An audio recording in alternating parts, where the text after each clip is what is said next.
యేసుక్రీస్తు నామమున మీ అందరికీ శుభోదయం. సత్యసాక్షి అనుదిన మన్నాను మీ తెలిసిన వారికి, క్రీస్తు ఎరగిన వారికి షేర్ చేసి ప్రభు పరిచయలో పాల్గొవలసిందిగా కోరుకుంటున్నాను. నేటి యొక్క వాగ్దానము యోవేలు గ్రంథము 3వ అధ్యాయము 16వ వచనము. యెహోవా తన ప్రజలకు ఆశ్రయమగును. యెహోవా తన ప్రజలకు ఆశ్రయమగును. ప్రియకుమార కుమార్తె, ఈ జీవన ప్రయాణంలో మనం చాలాసార్లు కొన్ని పరిస్థితులను బట్టి కానీ లేదా కలిగిన ఆపదలను బట్టి మనము మన జ్ఞానం మీదో, మన కలిగిన నేపథ్యాన్ని బట్టో లేదా ఇతరుల మీద ఆధారపడుతూ ఉంటాం.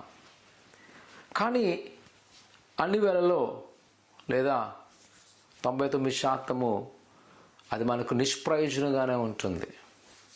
కానీ దేవుని యొక్క వాక్యం ఇక్కడ చెప్తుంది, యెహోవా తన ప్రజలకు ఆశ్రయమగును. ఈ ఉదయకాల సమయంలో, ఈ ఆపద కాల సమయంలో నేను ఎందుకు భయపడను అంటే, నేను యెహోవాను ఆశ్రయించున్నాను. ఆయన ఆశ్రయించువారు, ఆయన నమ్ముకున్న వారు ధన్యులంట. ఎందుకంటే ఆయన వారికి ఆశ్రయపురంగా ఉండెను.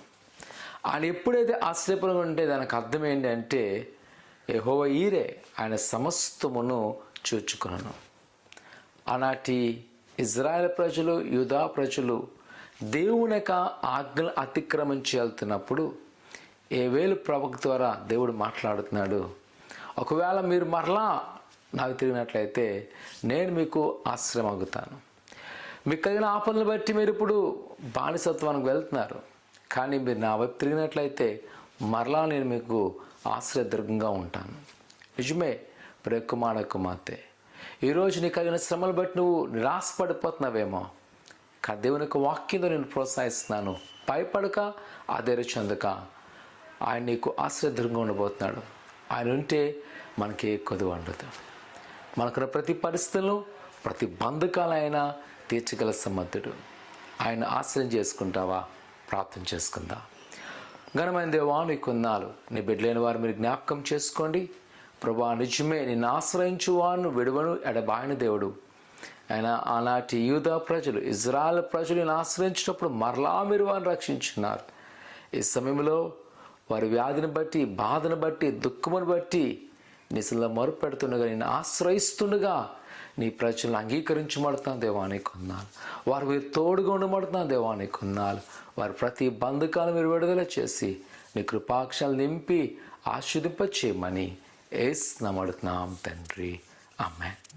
భయపడవద్దు, ప్రభువైన యేసుక్రీస్తు మీకు తోడుగా ఉన్నాడు. ఆయన ఆశ్రయం చేసుకోండి, ఆయన మిమ్మల్ని విడుదల చేయను. ఈ యొక్క వీడియోను అనేక మందికి చూడడానికి ప్రోత్సహించి షేర్ చేయవలసిందిగా కోరుకున్నాను. అనేక మంది సబ్స్క్రైబర్కి సహాయం చేయండి. పరలోక పరిచర్యలో పాల్గొవలసిందిగా కోరుకున్నాను. దేవుడు దీవించును గాక. ఆమేన్.